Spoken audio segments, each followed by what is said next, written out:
All right. Hello to my favorite geometry students. I'm going to make sure that I am recording my voice. I am. So, this is the first day of our kind of first unit looking at triangles.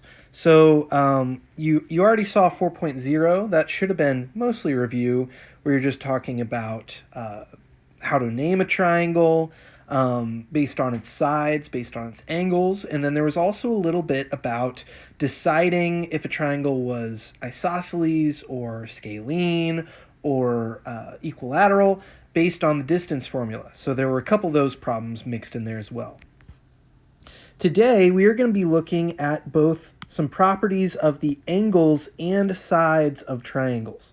And unfortunately, we're going to skip this first page. This is what your activity would have been.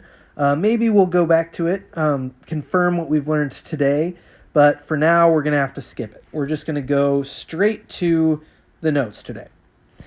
So, triangle side lengths. These are just going to be things I have to tell you instead of things that you kind of discover from the previous page, but that's okay. So, triangle side lengths. For any triangle, the sum of the two smallest sides of a triangle must always be larger than the length of the largest side. So we're going to use our A, B, and C sides like we've done for the Pythagorean theorem to kind of write this out. So for any three sides that actually make a triangle, A plus B has to be greater than C.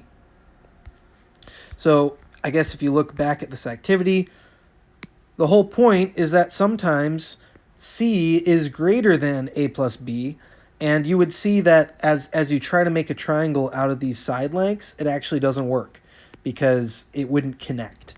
So that's all that this is saying. The two smallest sides added together have to be bigger than the largest side all by itself. So that is our triangle side length. I guess we could call that a theorem. And we also have the triangle angle sum theorem.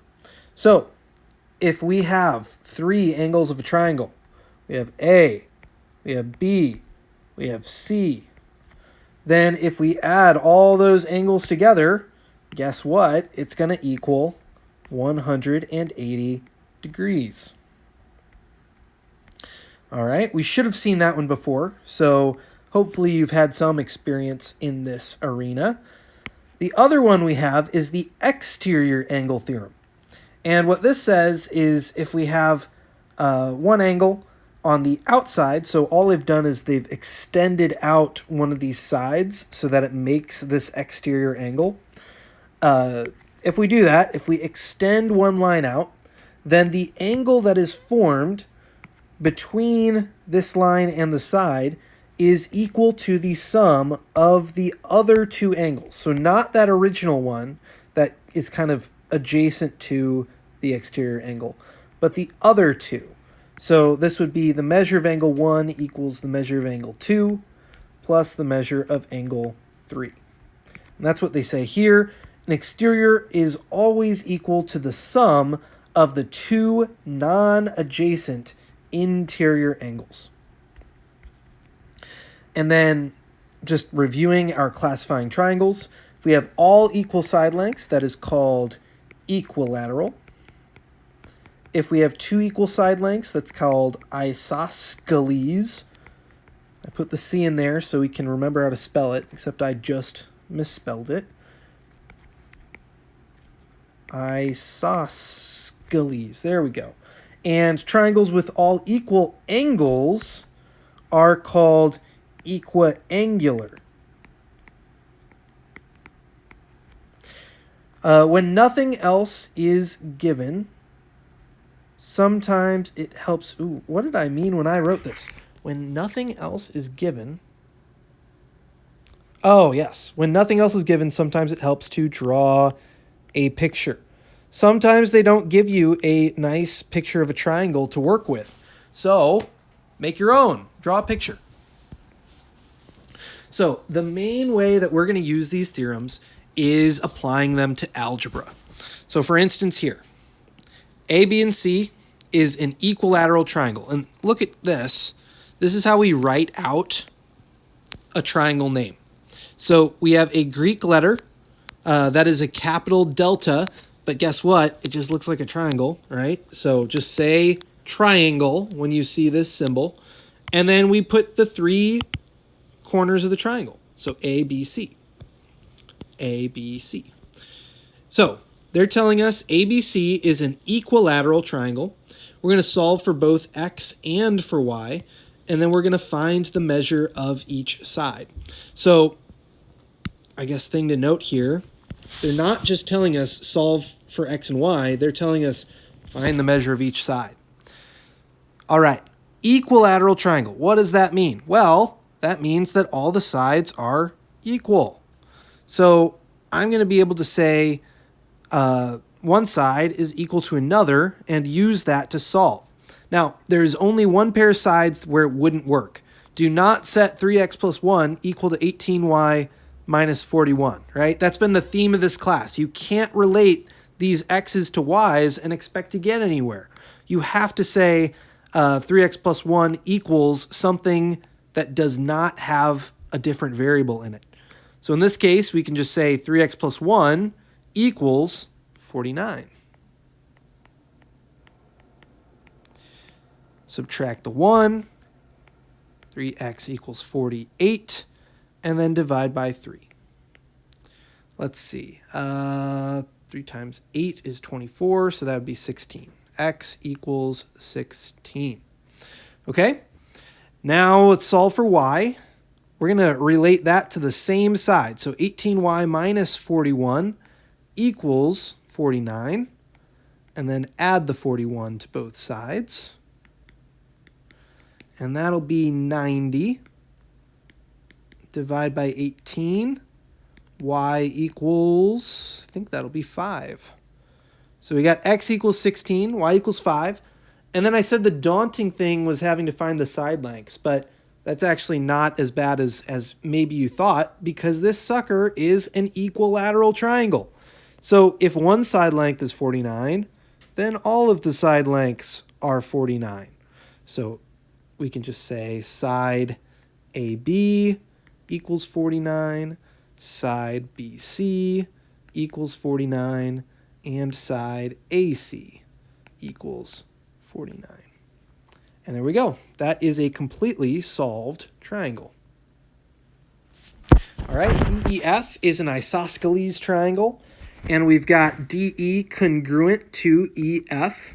So whenever we have an isosceles triangle, they're going to have to give us the two sides that are congruent. Otherwise, pictures aren't always the best indicator of what might be the same and what might be different. So I'm going to mark that. I've marked that out. We're going to find x and then the measure of each side again. So if I look over here, 8x minus 13 and 5x plus 17, those are on congruent sides. And that means I can set those to just be equal. We'll add the 13 to the other side. Subtract the 5x. And divide by 3. So we get x equals 10. I'm going to take that and plug it back into one of these congruent sides. So let's plug 10 in for x there. 5 times 10 is 50. Plus 17 means that that side is 67. So side EF equals 67. And then side DE is congruent to EF, so it's also going to be 67. And then DF down here, I'm just going to plug in that same x equals 10.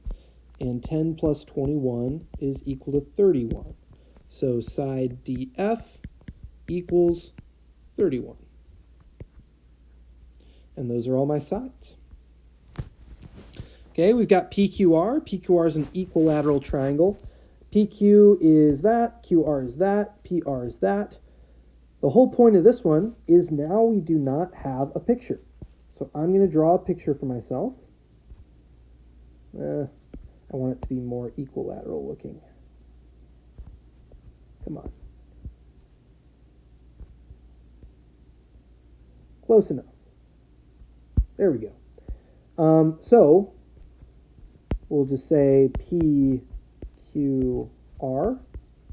We've got 8x plus 1 here. QR is 24x minus 17. And PR is 15x plus 10. And all these sides are congruent. I'm going to set, let's do 8x plus 1 equal to 15x plus 10. We'll subtract the 1 to the other side. And then subtract the 15.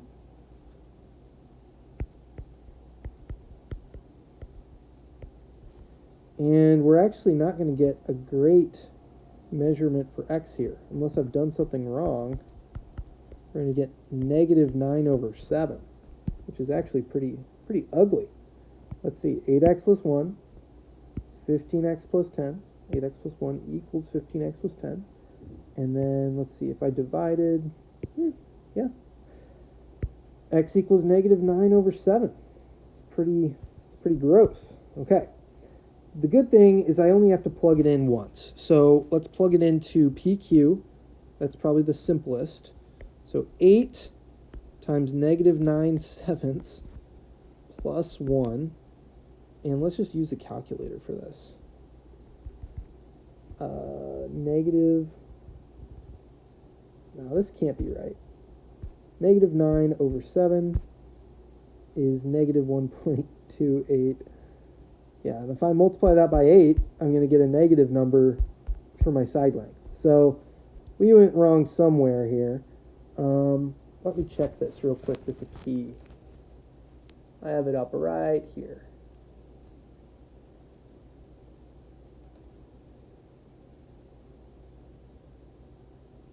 Okay, PQ, that's it. I have a typo. So this should be 18x plus 1 and not 8x. So obviously, you know you've done something wrong if you get a negative side length. X can still be negative. It's just if you plug it in and you get a negative side length, then you know you've messed up. We cannot have negative side lengths going on. So I need to fix this, 18x plus 1. And then we have 24x minus 17 and 15x plus 10. Okay, we're all good now. So let's get back into things. I'm going to subtract the 15x to the other side. We'll get 3x plus 1 equals 10. Subtract the 1, 3x equals 9. Divide by 3, x equals 3. Now that it's a lot better, I'm going to plug that in. Let's do PR. So 15 times 3 is 45. 45 plus 10 is 55. So that means every side length is 55 because this is an equilateral triangle.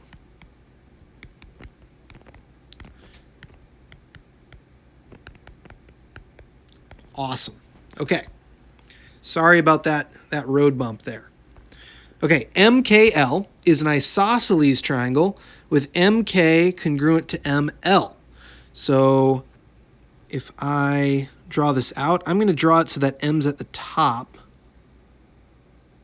Okay, so this will be M, and then we'll have KL. And that way, when I mark out my congruent sides, it'll be kind of like the isosceles picture that we all know and love. So MK congruent to ML. And they've told us MK is 7x minus 15. KL is 4x minus 5. And ML is 10x minus 42. Now, with these, we only have one option for what we can set equal to each other. So we're going to have to do this side and this side. 7x minus 15 equals 10x minus 42. We will subtract the 7x from both sides to get 3x minus 42. Let's add the 42. So 42 minus 15 will be 27 on that left side. And then divide by 3, and we'll get x equals 9. Now we need to go back and find the measure of each side. So I'm going to plug that into 10x minus 42. 10 times 9 minus 42 will be 90 minus 42. which I think is 48. 90 minus 42. Yep, 48. If ML is 48, then MK has to be 48. So ML equals 48. MK equals 48. And that just leaves one side. We'll plug in 9 to 4x minus 5. 4 times 9 is 36. 36 minus 5 is 31.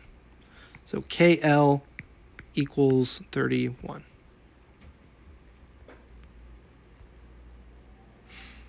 All right. Next on these, now we've got some missing angles to deal with. So we are switching gears. These were all about sides. Now these are going to be about angles, and we're going to use our triangle angle sum and the exterior angle theorem to figure these out. So these are all interior angles. I know that they all need to add up to equal 180.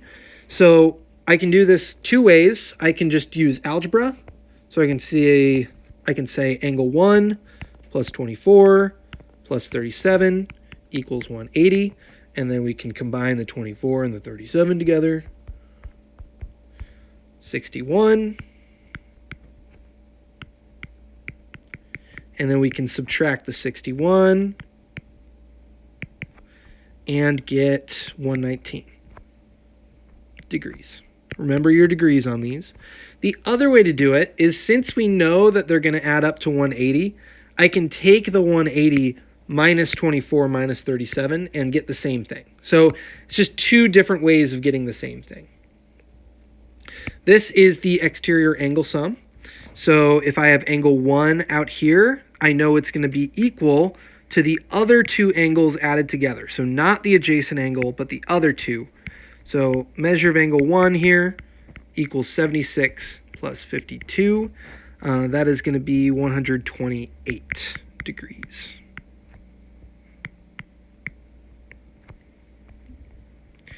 And another exterior angle sum. We've got 104, and then we are missing angle 1. So I know 104 is going to equal whatever angle 1 is plus 79. We'll subtract 79 from both sides to get 25. Again, remember your degree symbol, because these are measures of angles. We can also get a little more complicated with our diagrams. So if I look at number 8 here, we've got 3 triangles. We've got this triangle, we've got this triangle, and we've got the whole triangle. So let's start off with number 1. If I look at number 1, these are all interior angles in this smaller triangle here. So I know that 180 minus 66 minus 84 is going to equal the measure of angle 1.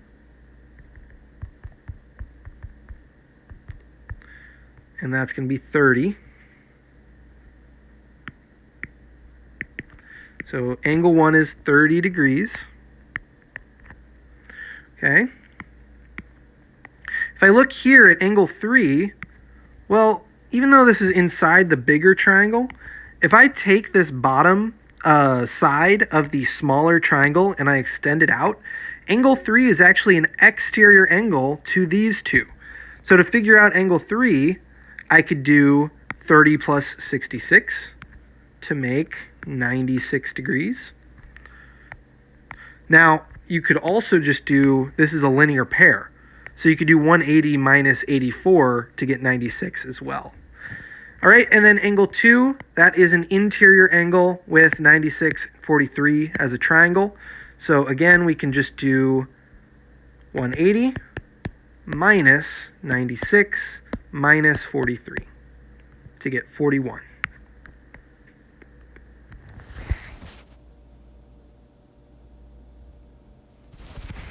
Number 9, this time they're sharing an angle and I guess one side.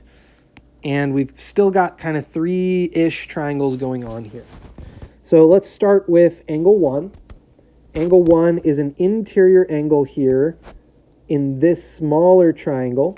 And we've got, this means it's 90 degrees and 43. So to find angle 1, we can do 180 minus 90 minus 43. And that gives 47 degrees for angle 1. Okay. Angle 2 is either a linear pair with 43 or it's an exterior angle with these two because it's just this side extended out. So I can do 180 minus 43, or I could just do 47 plus 90 for 137 degrees. All right, and now that I have that, I can just take 180 minus 12 minus 137 and get angle 3.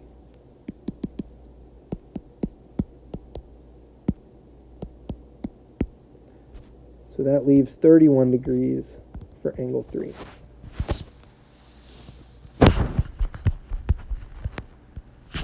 All right, number 10. We've got a bunch of different triangles going on. I can count maybe 1, 2, 3, 4, 5 triangles. 4? 1, 2, 3, 4 triangles. Okay, so let's try to keep track of all this. We've got 90-degree angles in the corners here. And if I look, I'm just looking for a triangle that has 2 of its angles, because if it has 2, then I can use that to find the third.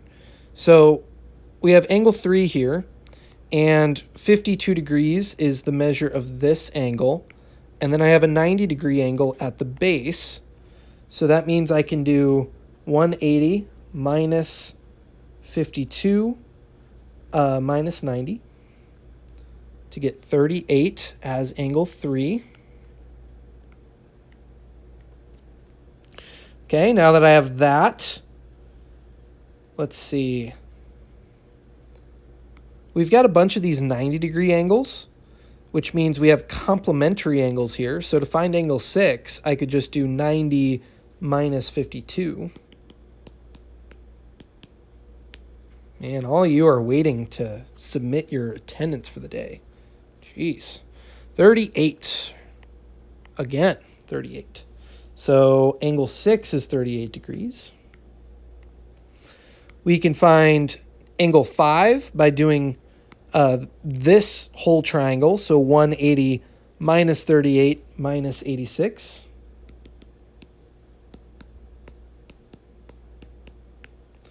To get 56.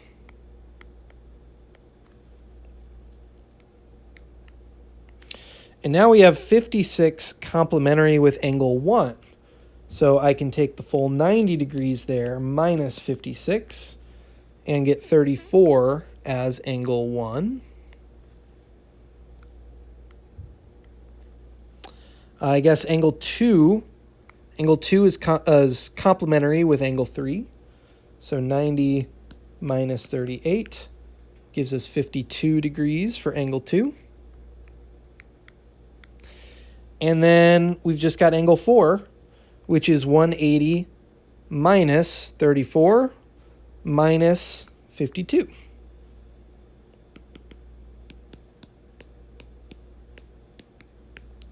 Which is 94 degrees.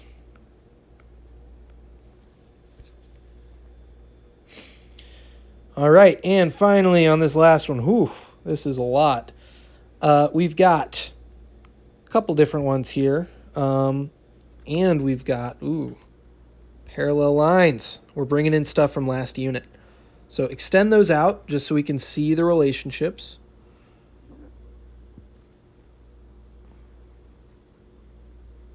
Okay. And then I have lots of transversals going on.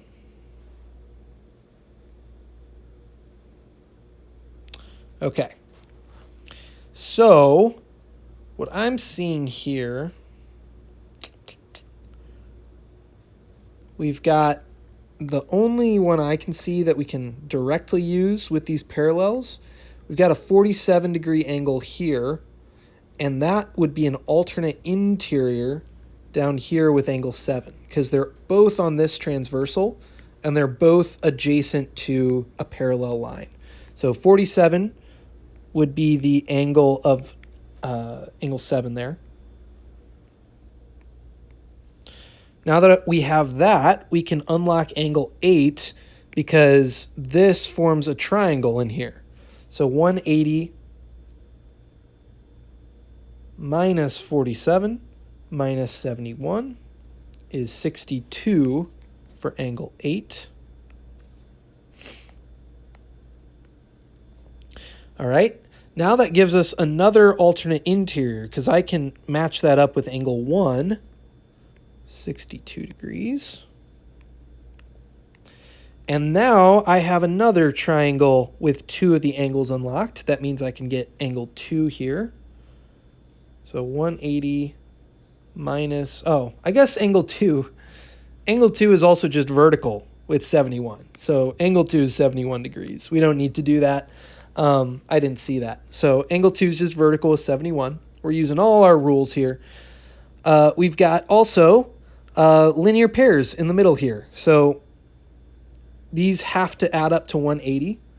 So 180 minus 71 is 109. So 109 for angle 3 and 109 for angle 5. Now that we have that, we can find 4 because this triangle has to add up to 180. So 180 minus 109 minus 36 leaves us with 35 degrees for angle 4. And then the last one would just be angle 6 there. And I know that angle 5 is also 109. And this forms a triangle here. So that has to add up to 180. 180 minus 109 minus 42 is 29 degrees. 29 for angle 6. So these can get pretty complicated, but just remember your alternate interior, all your angle relationships. Be looking for triangles with 2 of the angles unlocked because you can find the remaining angle there. And also just be mindful of all the old stuff, vertical angles, linear pairs, stuff like that. All right, solve for x, then find each angle measure. So I have all 3 angles of a triangle. I know that these have to add up to 180, so I'm going to add up all these terms to equal 180 degrees. 9x plus 3 plus 5x minus 2 plus 11x minus 21. Now, we don't know that any of these angles are equal, so do not set like 9x plus 3 equal to 5x minus 2. That's not going to get you anywhere. The only thing we know for sure about this triangle is that these angle measures will add up to 180. So that's what we have to do. 9 plus 5 will be 14, plus 11 is 25x. Combine our like terms here. 3 minus 2 is 1. 1 minus 21 is negative 20. Let's add the 20 to the other side. And then divide by 25. We get x equals 8. Now that I have that, plug in 8 into each angle. So 72 plus 3 equals 75 degrees. So measure of angle E equals 75 degrees. Plug in 8 here. We have 40 minus 2 equals 38 degrees. It's angle D.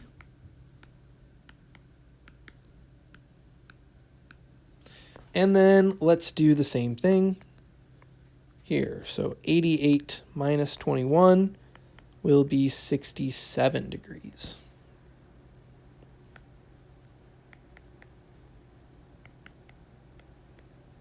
So 75, x equals 8, d is 75, no, d is 38, e is 75, and f is 67.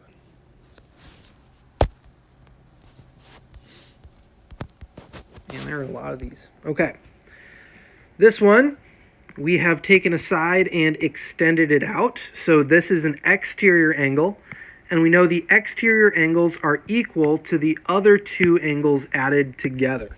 So 18x minus 15 equals 13x minus 11 plus 4x plus 1.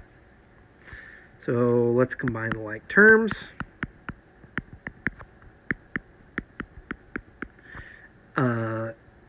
Let's add 15. And then subtract 17x. We just get x equals 5. So let's do CAB first. Plug in 5 for that. We'll get 65 minus 11, which is 54 degrees for angle CAB. Angle ABC is this one down here.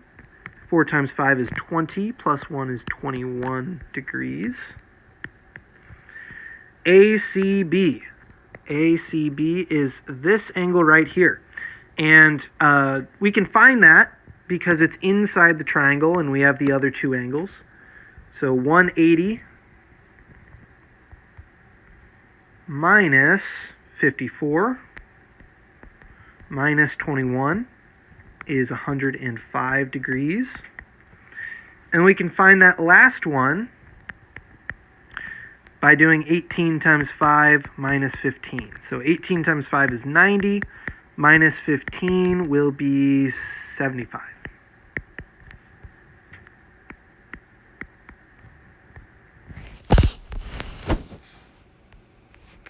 All right. I'm going to leave number 14 for you to do on your own. So this will be part of your classwork grade, but do 14 on your own.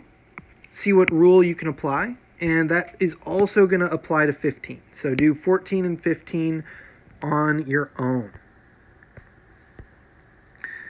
All right, number 16.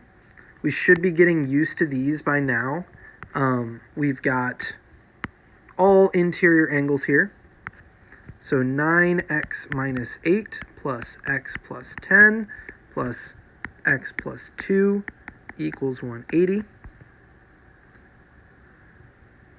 And I'm going to combine all those x's. We have 11x in total. 10 minus 8 is 2. 2 plus 2 is 4. And then subtract the 4. So 176. 16. So plug everything in. 16 plus 10 is 26 degrees. Are we solving for x here or the sides? I don't know. We'll do the angles. So 16 plus 2 is 18 for that one. And then I don't really feel like plugging it in. So we can just do for the last one, 180 minus 26 minus 18. And that works as well. So those are all the angles there. All right, lastly, we've got a parallel line problem. So whenever we have these parallels, be prepared to do your angle relationships. So like right here, I have 63 degrees. Well, that's not going to help me actually. I have to have an angle with one of the sides as the parallel lines. So instead, let's see, I've got to figure out a way to relate this x to the other x terms. And if I look, this one has the parallel line as a side. This angle over here has the parallel line as a side. And these are just alternate interior angles again. So I could have like a 5x minus 8, might as well be on the inside of the triangle. So then we can add them together. 7x minus 31 plus 63 plus 5x minus 8. All those add together to make 180. Combine the 7 and the 5, we get 12x. 63 minus 31 minus 8 is 24. And then we'll do 180 minus 24 and divide by 12. So here x is 13. Let's just solve for y. So to solve for y, this is an exterior angle now, and it's going to be exterior to these two angles. So the only angle I need to find y is this one. So 7 times 13 minus 31.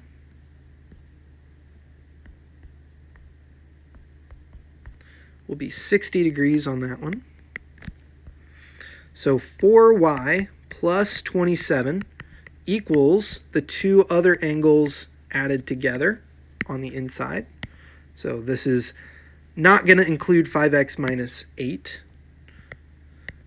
We'll combine those together. 123, subtract the 27.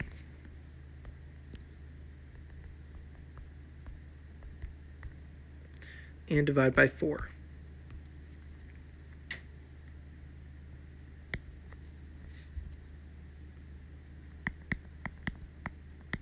So there's our y, and our x was right there. All right. Homework will be posted shortly. It should be just problems that were like these. I will hopefully see you tomorrow. Have a good day, and I'm looking forward to it. Bye.